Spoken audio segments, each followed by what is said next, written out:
আসসালামু আলাইকুম। আজকে আমরা একটা অনেক চাহিদার টপিক নিয়ে ভিডিও বানাচ্ছি, সেটা হলো জমানো পড়া কিভাবে শেষ করব।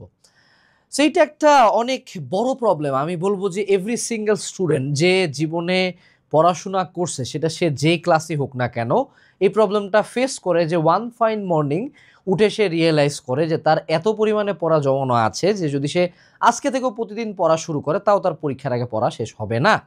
এবং এই জিনিসটা সবচেয়ে বেশি ঘটে এইচএসসি লাইফে, কারণ এইচএসসি লাইফ এত র্যাপিডলি মুভ করে যে আমি জাস্ট প্রতিদিন কোচিং যাই, ক্লাস করি, বাসায় আসি, কোচিং যাই, ক্লাস করি, বাসায় আসি, কলেজ যাই, এই করি ওই করি। হঠাৎ করে যখন কলেজে রুটিন মুটিন দিয়ে দেয়, কোনো একটা পরীক্ষার কথা আসে, তখন আমি রিয়েলাইজ করি ভাইরে ভাই, আমি তো জাস্ট প্রতিদিনের মিনিমাম যতটুকু পড়া সেটুকু হয়তো বা পড়ছি, কোচিংয়ে গেছি না গেছি, বা নিজের পড়া একেবারেই হয় নাই। সো যেই মোমেন্টে এই সেন্সটা কাজ করে যে আমার অনেক পড়া জমানো, সো তখন একটা আমরা ডুম সাইকেলে ঢুকে যাই। ঠিক আছে, ডুম সাইকেল, এটা সম্বন্ধে একটু জানা রাখো, নাইলে তুমি এখান থেকে জীবনে বের হইতে পারবা না। আমি তোমাকে সিনারিওটা বলি, তুমি রিলেট করতে পারবা। সো কি হয়েছে, পড়া হয় নাই, এই জন্য কি হয়েছে, পড়া জমছে। পড়া জমছে দেখে কি লাগে, ভয় লাগে যে ভাইয়া কেমনে শেষ হবে। হ্যাঁ, তারপরে পড়া ভয় লাগে দেখে কি হয়েছে, পড়া হচ্ছে না। পড়া হচ্ছে না মানে কি, আরো পড়া জমছে। পড়া জমছে মানে এবার ভয় লাগতেছে, কন্টিনিউয়াস একটা এন্ডলেস লুপের মধ্যে তুমি আটকে যাও। অর্থাৎ এই ঝামেলাটা এরকম যে পড়া জমতেছে কেন, পড়া জমছে তাই, ওই জন্য আরো পড়া জমতেছে। সো প্রথমত যদি তুমি এই সাইকেল থেকে বের হইতে চাও, জমা পড়া থেকে বের হইতে চাও, প্রথম একটা কাজ করতে হবে, ভাইয়া থামো। আগে স্টপ, স্টপ ওভার থিঙ্কিং। সুন্দর মতো টেবিলে বসো, কানে হেডফোন লাগালে লাগাও, ফোন টোন অফ করে চুপচাপ আগে বসবা। এই ভিডিওটা যখন শেষ হবে, শেষ করার পরে প্রথম যা কি করবা, টেবিলে আগে বসবা, ফোন টোন সরায় রাখবা, ফোন আগে রুমের বাইরে দরকার হলে। এরপরে আমরা যেটা করব যে ভাইয়া ক্যালকুলেট হোয়ার ইউ আর। দেখো ভাইয়া, তুমি যদি পথ হারায় ফেলো কোন এক জায়গায়, প্রথমত আগে বুঝতে হবে যে ভাইয়া আমি কোথায় আছি। ম্যাপ যদি ফলো করে আগাচ্ছিল কোন এক জায়গায় হারায় গেছো, তো আগে তো দেখতে হবে যে আমি এই জায়গায় আছি, রাইট, এই জায়গায় আছি, দেন না আমি পথ খুঁজে পাবো। এখন তুমি যদি জানোই না তুমি কোন জায়গায় আছো, তাহলে তুমি কেমনে পথ খুঁজবা বলো দেখি, বুঝতে হবে তো।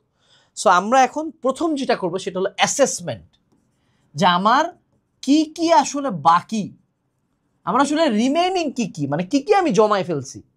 তুমি প্রথমে সবগুলা বই নিয়ে একটা খাতা কলম নিবে, একটা খাতার মধ্যে বসে বসে লিখবা যে ভেক্টর ক্যালকুলাস বাকি, গতিবিদ্যার প্রাসের 3 নম্বর টাইপটা বাকি, এই চ্যাপ্টারের এই অনুশীলনী বাকি, এই চ্যাপ্টার বাকি, এই থিওরি বাকি, এই এমসিকিউ বাকি, এই কোশ্চেন ব্যাংক, মানে write everything down and be as detailed as you can. অর্থাৎ ডিটেইল অ্যাসাইনমেন্ট করতে হবে, তুমি আমি কি কি বাকি সব লেখি।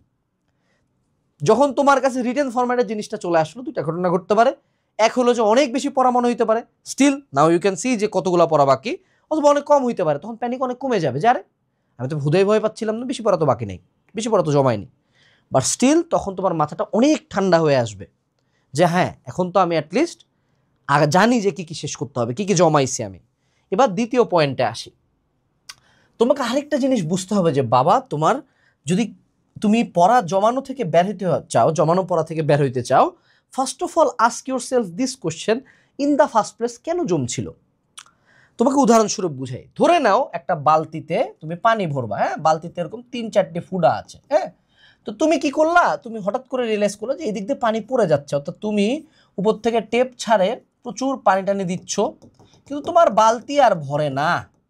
তো তুমি এখন কি করলা, টেপের পানির পরিমাণ আরো বাড়ায় দিলা, কিন্তু তুমি ফুটার দিকে কোনোদিন নজরই দিলা না, তোমার একটা ফুটাও তুমি বন্ধ করো নাই। ফলশ্রুতিতে কি তোমার বালতি কি ভর্তি হবে কোনোদিনও না, কারণ তোমার তো ভিতরে ফুটা আছে অনেক। সো ফার্স্ট অফ অল তোমাকে কি করতে হবে, এই বালতির যে এই যে ফুটাগুলো আছে এগুলো আগে আমাকে বন্ধ করতে হবে। দেন আমি যদি গতি নাও বাড়াই পানির, তাও আমার বালতি ভর্তি হবে, ঠিক আছে। সো তোমার পড়া প্রথমেই জমলো কেন, এটা আগে নিজেকে আস্ক করো যে কোন হ্যাবিট, এটা মেজরিটি অফ দ্য টাইম একটা হ্যাবিট ব্যাপার, কোন হ্যাবিট বা কোন লাইফস্টাইল বা কোন টাইম ওয়েস্টের কারণে তোমার পড়া প্রথমেই জমছে। কারণ মেজরিটি অফ দ্য কেসে যারা ভালো স্টুডেন্ট, তোমারই ব্যাচের অনেক মানুষজন পড়া তো জমে নাই, উল্টা তোমার চেয়ে দ্বিগুণ পড়া দিয়ে সিলেবাস শেষ করে আগায় গেছে, তোমার কেন জমলো এটাকে ফাইন্ড আউট করো। হইতে পারে তুমি সোশ্যাল মিডিয়া বেশি চালাও, হইতে পারে যে রাত্রের বেলা আসে পড়ার কথা তুমি রাত্রের বেলা পড়ো না, হইতে পারে তুমি দিনের পড়া দিনে পড়ো না, হইতে পারে তুমি ম্যাথ কখনোই করো না, হইতে পারে তুমি অনলাইন ক্লাসে বেশি সময় দাও, হইতে পারে তুমি বেশি প্রাইভেট পড়তেছো, ইউ নো। সবচেয়ে মজার কথা, আমরা যখনই কোনো প্রবলেম নিয়ে যাই উদাহরণস্বরূপ আমি যদি বলি যে ধরে নাও তোমার ওয়েট অনেক বাড়তেছে, এখন তুমি যদি ওয়েট কমানোর জন্য প্রতিদিন দৌড়ানো শুরু করলা, কিন্তু তুমি দৌড়ে আসে প্রতিদিন আবার বইয়া মনে করো, আমি দেখতাম আমাদের দিনাজপুরের পার্কে একটা মজার ঘটনা দেখতাম যে কিছু মানুষজন কঠিন হাঁটা দিচ্ছে, হাইটা মাইটা যায় হোটেলে, হাঁটা শেষ কিন্তু পাশে একটা সুন্দর হোটেল আছে, হোটেলে যায় চপচপা ভাজা 3টা পরাটা আর কালা ভুনা মাইরা দিল। আরে ভাইয়া তা তুই হাঁটলি কেন? আর হাঁটলি কেন? হাঁটে যত ক্যালোরি গেল তার চেয়ে বেশি তুই খায় ফেলাইলি, উল্টা তো মাইনাস হয়ে গেল, যে মাইনাস করলাম 100 ক্যালোরি, খাইলাম হলো 500 ক্যালোরি, তা তো সকালবেলা তার মানে সে শুধু বেরি হয়ে হলো কালাভুনা খাওয়ার জন্য। তো তোমার যদি এই সিচুয়েশন হয় যে তোমাকে আমি যতই জব প্রোটোকল লিখে দেই, ধরে নাও তুমি বসে প্রথমে অ্যাসেসমেন্ট করলে যে তোমার সেটুসে 100টা টপিক বাকি আছে, এখন তোমার এই 100 টপিক শেষ করার জন্য তুমি পড়াশোনা তো থামায় রাখতে পারবা না, তুমি তোমার লাইফস্টাইল চেঞ্জ করো নাই। তো এই 100 টপিক শেষ করার পরে এই যে তুমি যে কয়দিনে 100 টপিক শেষ করলা, সে কয়দিনে আরও কিছু টপিক জমা হয়ে যাবে, এন্ডলেস লুপ। সো প্রথমত আগে ফাইন্ড আউট করতে হবে যে আমার কতটুকু বাকি, 2 নম্বরে ফাইন্ড আউট করতে হবে যে ভাইয়া কেন বাকি। মেজরিটি কেসে আমার পার্সোনাল এক্সপিরিয়েন্স যেটা বলে তোমাদের বাকি কারণ তোমরা সিভিয়ারলি অলস, সারাটা দিন ফোন টোন চালাও, সারাদিন এই লাইফ ক্লাস ওই ক্লাস এই ক্লাস, মানুষের কাছে পড়ে ভাবো যে আমার পড়া হয়ে গেছে, নিজে পড়া কোনো দিন নাই, ঠিক আছে? সো এই জন্য আগে লাইফস্টাইলটা চেঞ্জ করতে হবে। দ্বিতীয় পার্টও গেল, এখন আসো যে ভাইয়া এখন জমানো পড়া কেমনে শেষ করব, এটার এখন প্রোটোকলটা বলি। তোমাকে আগে আরও একটা থিম বুঝতে হবে যে জমানো পড়া শেষ কেমনে করা যায়। তো জমানো পড়া থাকা মানে কি?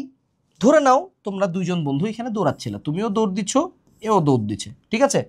এখন কোনো না কোনো কারণে তোমার বন্ধু এই পর্যন্ত পৌঁছায় গেছে এবং তুমি এখানে আছো। এখন জমানো পড়া শেষ করা মানে যে তোমাকে জমানো পড়াটা যেমন পড়তে হবে, অর্থাৎ ওকে এই পর্যন্ত রিচ করতে হবে, এবং ও তো এই টাইমে বসে নাই, ও কি বসে আছে? তোমার পড়া তো, তোমার কোচিং, তোমার ক্লাস সব কিছু আগাইতে আছে, তার মানে তোমাকে জমানো পড়া যেমন শেষ করতে হবে, ঠিক তেমনই এই কয়েকদিনে যে কয়টা পড়া সেটাও শেষ করতে হবে। তো ওই যে বাঘ আর হরিণের একটা ম্যাচ ছিল না, তো দেখো দেখি বাঘ কখন হরিণকে ধরতে পারে? হরিণ চলে সমবেগে ভি বেগে, আর বাঘ চলে হলো ত্বরণ এতে, অর্থাৎ তার গতি বাড়াইতে থাকে, কিন্তু হরিণ এক গতিতেই দৌড়াইতে থাকে। সো তোমার এখন বেগ দিয়ে হবে না, তোমার এখন লাগবে কি ভাইয়া? ত্বরণ এ। এইটা হলো আরেকটা রিয়েলাইজেশন। সো তুমি যদি এখন পড়া শেষ করতে চাও, প্রথম কাজ হলো তোমার পড়াশোনার স্টাডি টাইমটা বাড়াইতে হবে। টেবিলে যদি 5 ঘন্টা পড়তে হয়, এটা 10 ঘন্টা করতে হবে, 7 ঘন্টা করতে হবে, 8 ঘন্টা, 30 মিনিট হইলেও বাড়াইতে হবে, নাইলে তো জীবনে পড়া হবে না। দেখা যাবে যে তুমি অনেক কষ্ট করে জমানো পড়া শেষ করলা, ধরো 10 দিন লাগছে, এই 10 দিনে আরও পড়া জমা হয়ে গেছে। সো স্টাডি টাইম বাড়াইতে হবে, অর্থাৎ তোমাকে ওর পর্যন্ত রিচ করতে হবে, এবং ও এইটুকু টাইমে যতটুকু যাবে ওইটাও কভার দিয়ে দিতে হবে, সিম্পলি। আচ্ছা, তো আমি যেটা করতাম, আমি সিম্পলি একটা জমানো পড়ার স্লটই বানায় ফেলতাম, প্রতিদিন বা পার উইক। আমার ক্ষেত্রে এই পার উইকে আমি ফ্রাইডে চুজ করতাম, এভরি জুম্মার দিন। এদিন কোনো প্রাইভেট কোচিং টোচিং সব বাদ, সকাল থেকে রাত পর্যন্ত, খালি মাঝে জুম্মার নামাজের পরে একটু ঘুরটুর দিয়ে আসতাম, পুরা টাইম পর্যন্ত পাগলার মতো আমার এই সপ্তাহে যা পড়া জমছে আমি শেষ করব। এটা হলো ওয়ে নাম্বার 1। ওয়ে নাম্বার 2 হলো ডেইলি স্লট। ডেইলি স্লট কি? যে প্রতিদিন 3 থেকে 4 ঘন্টা তুমি বের করো, যেই টাইমটাতে তোমার কোনো ডিস্টারবেন্সেস নেই। আমার জন্য এটা রাতের বেলা, রাত 12টার পরে, 12টা থেকে রাত 3টা। এখন তুই বললো না ভাইয়া 3টা পর্যন্ত জাগতে বসে, তুই তো এমনও জায়গা থাকিস, তুই তো এমনও 3টা পর্যন্ত ফোন স্ক্রল করিস, নাটক কেন করিস? তুই তো 3টা পর্যন্ত ফোনই চালাইস। সো ফোনটা তুই চালা, চ্যাটিং করবি কর, ফোনটা উল্টা করে রাখ, ওরা হ্যারে যে ওই সাইডে চ্যাটিং করছিস হ্যারে কবি যে ভাইয়া তুমি 5 মিনিট পর পর রিপ্লাই দিবা, আমারে সুন্দর মতো একটা রিপ্লাই দিবা, পড়বা একটা রিপ্লাই। আমি এটা করতে বলতেছি না, বাট উদাহরণস্বরূপ বললাম আর কি, just to make it relatable. Okay, I am not promoting this sheet, এটা করে উল্টা পড়া হয় না। 3 ঘন্টা 4 ঘন্টা বের করতে হবে, যেটা আমি পাগলের মতোই পড়াশোনা জমানো পড়াটা পড়বো। এটা গেল 3 নাম্বার পয়েন্টটা। এবার আসো, জমানো পড়া শেষ করার ক্ষেত্রে আরেকটা বড় ভুল আমরা করি, সেটা হলো সোর্স ফিক্সিং। দেখো, প্রথমত ধরে নাও তোমার কি বাকি, উদাহরণস্বরূপ গতিবিদ্যা বাকি, গতিবিদ্যা চ্যাপ্টার বাকি, অথবা কেমিস্ট্রির ক্ষেত্রে আমি বলে দিলাম যে তোমার পরিমাণগত রসায়ন বাকি, ধরে নাও।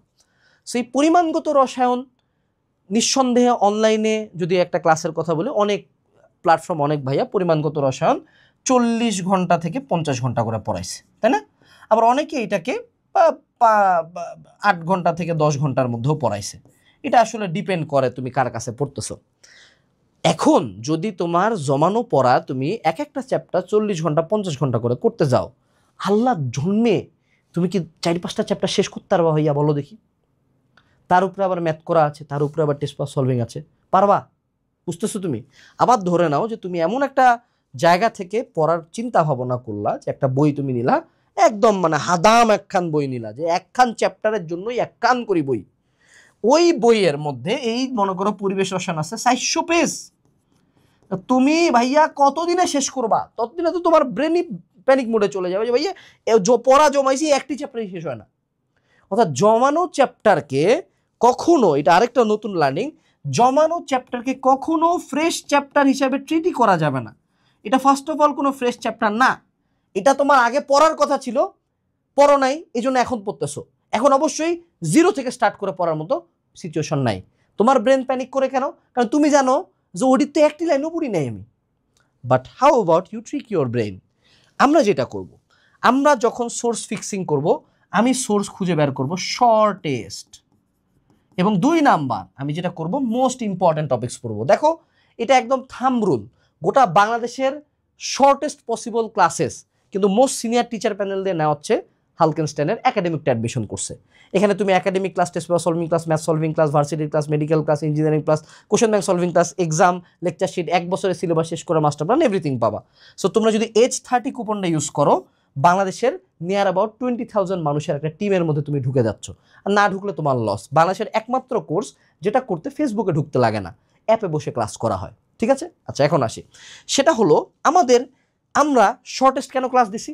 কারণ তোমার শেষও হবে তাড়াতাড়ি, আবার যদি তুমি যে কোনো সময় জাম্প ইন করতে চাও, যে অন্যান্য জায়গায় অনেক জায়গায় তুমি দৌড় দিলে, এখন মনে হচ্ছে ভাইয়া এত জায়গায় এত বড় করে করতে পারবো না, শর্ট করে করবো, তাহলে আমাদের একাডেমিকটা অ্যাডমিশন কোর্সে ক্লাস আছে। আর ইম্পর্টেন্ট টপিক্সের কথাটাতে আসে, আমাদের একটা বই আছে কিউএনএ এইচএসসি সাজেশন, এটা বাংলাদেশের সবচেয়ে কমন উপযোগী সাজেশন। রিয়ালিটি হলো তোমার বইয়ের 20% টপিক্স যে কোনো চ্যাপ্টারের ক্ষেত্রে, এটা পেরেটোস প্রিন্সিপাল বলে, 20% টপিক্স থেকে যে কোনো পরীক্ষায় 80% কোশ্চেন্স আসবে। এটা অ্যাজ অলওয়েজ ট্রু, প্রতিবারই ট্রু। 20% টপিক্স থেকে 80% কোশ্চেন্স আসবে। সো হাউ অ্যাবাউট যেগুলো আমরা পড়া জমাইছি সেগুলো সবচেয়ে ইম্পর্টেন্ট টপিক্সগুলো শেষ করে দিই। তাইলে যেমন আমার ব্রেন কম পড়লো, দেন আমার ব্রেন অলরেডি জানে যে যা পড়ছি সেখান থেকে বেশি কোশ্চেন আসবে। 3 নাম্বার আমার টপিকটা শেষ হয়ে গেল, আমি কনফিডেন্ট ফিল করলাম এবং আমি দ্রুত অন্যান্য চ্যাপ্টারে মুভ করতে পারবো। কারণ জমানো পড়ার জন্য আমার মেইন পড়ার ফ্লো আবার অফ করা যাবে না। ঠিক আছে? বিষয়টা এরকম যে ধরে নাও তোমরা দৌড়াচ্ছিলা, একটা দৌড় রেস শুরু হয়ে গেছে, এখন তোমার পায়ের মধ্যে একটা পাথর ঢুকছে, এখন পাথর যদি তুমি ওখানে দাঁড়ায় দাঁড়ায় বসে ঠিক করা শুরু করে, না, পা ঝাইরায় ফেলে পাথরটা দিয়ে আবার ছিঁড়ে দৌড়, সেম। সো আমি যখন পড়বো, আমি সোর্সেস ফিক্স করব শর্টেস্ট, এবং পড়বো টপিক হলো important. So QnA HSC suggestion নিয়ে ওই চ্যাপ্টারের সবচেয়ে ইম্পর্টেন্ট ম্যাথ, ইম্পর্টেন্ট টপিকগুলো বের করো, শুধু ওগুলো আগে পড়ো। আমাদের কোর্সে এক টাইপের ক্লাস আছে ইন ডিটেলস ক্লাস, হলো সবচেয়ে ইম্পর্টেন্ট টপিকগুলোর উপর একটা টপিকের উপর সেপারেট ক্লাস। সো বাংলাদেশের কোনো প্ল্যাটফর্ম কিন্তু একটা টপিকের উপর সেপারেট ক্লাস দেয় না, আমাদের কোর্সে আছে। ঠিক আছে? এবার আসো আরেকটা পয়েন্ট, সেটা হলো যদি তুমি জমানো পড়ার টেন্ডেন্সিটা শুরু করো, if you start it then end it, এটা হলো একটা এটা কি হলো? ওরে এডিট ধৈরা সরা, ও ধরে সরা দেওয়া যায়, আমি তো জানতাম না। আচ্ছা, যাই হোক, if you start it then end it. হ্যাঁ, অর্থাৎ ধরে নাও তুমি একটা চ্যাপ্টার জমানো পড়া এবং এটা তুমি ডিসিশন নিয়েছো, এটা শেষ করবা। তুমি যদি আবার ওই চ্যাপ্টারটা হাফ হয়ে যায় আবার রাখে দাও, এবার কিন্তু ব্রেন একদম ফ্রাই হয়ে যাবে। অর্থাৎ তুমি কিন্তু জমানো পড়া ধরছো, এবার ওই জমানো পড়ার মধ্যে আবার পড়া জমাইছো, একেবারে মারা, মানে একদম বাজে অবস্থা হয়ে যাবে কিন্তু।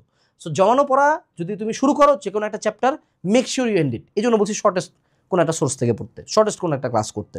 2 নাম্বার যে পয়েন্টটা, সেটা হলো ডেডলাইন অ্যাসাইন করবা। ধরে নাও তোমরা তো এই শুরুতে একটা অ্যাসেসমেন্ট করছো না 100টা টপিকের, প্রত্যেকটা টপিকের পাশে ডেট লিখে দিবা, ডেট লিখে এটা টেবিলের সামনে অ্যাড করে দিবা। এবং ধরে নাও আজকে 15 তারিখ, 15 নভেম্বর, আজকে আমার পড়ার কথা হলো পরিবেশ রসায়ন না পরিমাণগত রসায়ন, জারণ বিজারণ সমতাকরণের ম্যাথ। আইজ যদি তোমার জান মহান আল্লাহ তাআলা রাখে, তোমার হায়াত যদি থাকে, ওটা শেষ হবে। এটা ভোর 4টা বাজুক, ভোর 6টা বাজুক, ভাইয়া শেষ করে টেবিল থেকে উঠবো। এই যদি টেন্ডেন্সিতে আগাও, দেখবা টাক জমানো পড়া শেষ হচ্ছে। বাট তোমাদের টেন্ডেন্সি হলো রুটিন করব, সব করব, জমানো পড়া আবার হাফ হ্যাসিং করব, দেখা যাবে পড়ছি ঠিকই, এবার জমানো পড়ার 100% ছিল, জমানো পড়ার আরও 50% জমা হয়ে গেছে, আবার মারা। লাস্ট পয়েন্ট, সেটা হলো যে কোনো জমানো পড়া শেষ করার পরে অবশ্যই এক্সাম দেবা। আমাদের কোর্সে 600+ এক্সামস আছে, 600+। যে কোনো একটা চ্যাপ্টার শেষ করার পর মনে শান্তির জন্য একটা এক্সাম দাও, নাম্বার যত পাও। এখন তোমার ব্রেন জানে যে আমি শুধু পড়ি নাই, আমি পড়াটা আউটপুটও দিছি এক্সামের মধ্যে, তখন এটা হলো একদম কফিনের শেষ পেরেক এক্সামটা। এই করে যদি একবার শেষ করো দেন ইউ আর ডান। এবার লাস্টে আমার কাজ হলো অ্যাজ অলওয়েজ তোমাকে রিয়ালিটি বলা। রিয়ালিটি যেমন একাডেমিক টু অ্যাডমিশন কোর্স পুরো HSLF 2 বছরের পড়া দিয়ে দেয়, ডেসক্রিপশন বক্সে লিঙ্ক আছে। আরেকটা রিয়ালিটি হলো তুমি যত ভালো স্টুডেন্ট হও না কেন তোমার পড়া জমবেই। অর্থাৎ আমি পুরা প্রোটোকল যে বলতেছি না আমার কি পড়া জমে নাই, অবশ্যই জমছে, আমি এত ভালো না তো, পৃথিবীর কোনো মানুষই পারফেক্ট না, পড়া জমবে, প্রতিবারই পড়া জমবে। But as a student it's your duty যে জমানো পড়াটা প্রতিবারই শেষ করা, অর্থাৎ কাম ব্যাক অলওয়েজ। রিয়েল লাইফের কনসিস্টেন্সি কার্ভ কখনো এরকম হয় না যে একদম একটা স্ট্রেট লাইন। রিয়েল লাইফের কনসিস্টেন্সি কার্ভ হলো আমি কোনো কারণে আমার পড়া একটু ডাউন গেছে, আবার সোজা করে নিয়ে আসবো, আবার একটু বেশি পড়বো, আবার ডাউন গেছে, আবার সোজা করে নিয়ে আসবো, আবার ডাউন গেছে, আবার সোজা করে নিয়ে আসবো, অর্থাৎ ওই স্ট্রেট লাইনটার আশপাশে যাব। বাট এরকম যাতে না হয় যে পড়া যাইতে নিচের দিকে নামতে আসে, এরকম না। রিয়েল লাইফে তোমার পড়া প্রতিবারই জমবে। যেই মোমেন্টে রিয়েলাইজ করবে পড়া জমছে, এই সেম প্রোটোকলে আবার ঘুরাবা, আবার শেষ হবে, আবার জমবে, আবার সেম প্রোটোকলে ঘুরতে হবে। অর্থাৎ তোমাকে কামব্যাক জীবনে কয়বার দিতে হবে বলো দেখি? কামব্যাক জীবনে কয়বার দেওয়া যায়? কমেন্টে লেখো। কামব্যাক প্রতিবার দেওয়া যায়। যতবার তুই মারবি ফালাই দিবে আবার উঠবো, যতবার ফালাবি। কবে উঠবো না জানো? যেদিন উনি ডাক দিবে ওই দিন আমরা শুয়ে গেলাম, শেষ। তার আগে জীবনে প্রতিবার উঠতে হবে। Best of luck. Video description বক্সে Q&A সেশন এবং আমাদের একাডেমিক অ্যাডমিশন কোর্সের লিঙ্ক দেওয়া আছে, কুপন হলো AGE 30। আসসালামু আলাইকুম, টাটা।